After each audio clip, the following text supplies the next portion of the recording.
श्रवण कुमार यादव का आप सभी बहुजन साथियों को बारंबार प्रणाम। आज मैं आपको ओबीसी के ऊपर बीती पिछली थोड़ी सी घटनाओं का जिक्र करूंगा। ओबीसी या पिछड़ा कोई जात नहीं, एक संवैधानिक वर्ग है जिसमें हिंदू, मुस्लिम और अन्य अल्पसंख्यक समुदाय की सैकड़ों जातियां भी शामिल हैं, जिन्हें मंडल कमीशन के तहत देश में और स्थानीय सामाजिक, शैक्षिक और आर्थिक स्थिति के अनुरूप कुछ प्रांतों में सरकारी नौकरियों में आरक्षण प्राप्त है।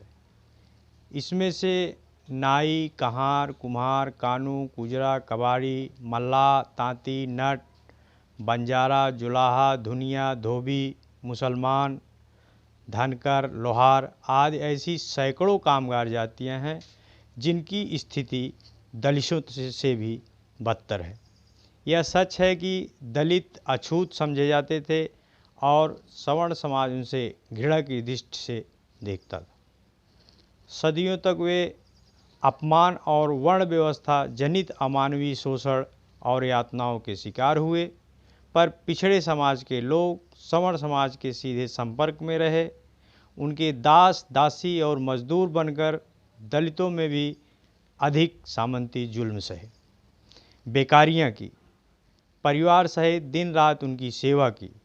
बदले में तिरस्कार, अपमान और पशुवत व्यवहार के शिकार हुए वस्तु की तरह उनका क्रय विक्रय होता रहा।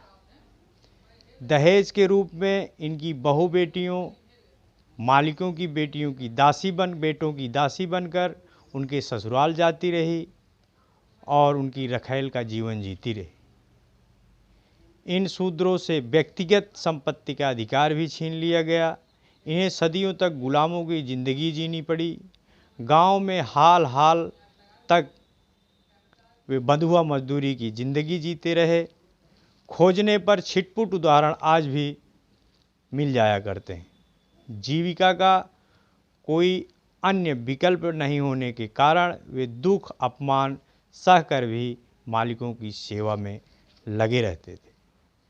चूँकि इनके सामाजिक और आर्थिक सरोकार सीधे तौर से सामंती जातियों से जुड़े होते थे, अतः उनकी शुद्धता और श्रेष्ठता एवं अपनी जीविका की रक्षा के लिए उन्हें भी दिखावे के तौर पर दलितों के साथ अछूतापन का ही व्यवहार सहन करना पड़ता था।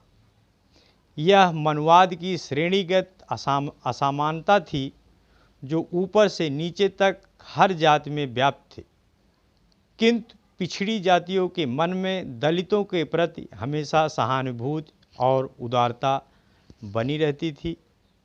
दलितों की तो बस्तियां अलग थी। फुर्सत के समय उन्हें अपने समाज के साथ दुख मनाने व क्षोभ व्यक्त करने का भी अवसर और अवकाश मिल जाता था। पर शूद्र या ओबीसी कामगार जातियों के पास तो वह भी सहूलियत नहीं थी, क्योंकि उन्हें सवर्ण समाज के बीच ही घर बसाकर रहना पड़ता था। इसलिए वे मार खाकर भी रो नहीं पाते थे।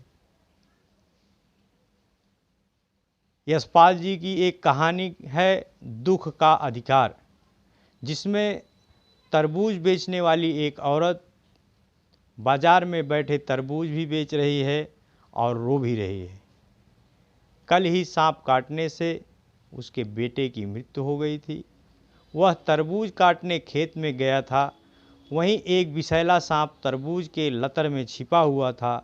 घर में 2-4 दिन बैठकर उसे बेटे की मौत का गम मनाने की भी फुर्सत नहीं मिली। पेट की मार उसे बाजार तक ले आई। रह रहकर उसके आंसू भी फूट रहे थे। प्राचीन काल, मध्यकाल और आधुनिक काल में भी उसकी लगभग यही स्थिति रही। स्त्रियों की स्थिति लगभग यही थी, पर उसका स्वरूप अलग था। इसलिए मक्खली, गोसाल, कबीर से लेकर महात्मा फूले तक जो आंदोलन उन लोगों महापुरुषों को करना पड़ा,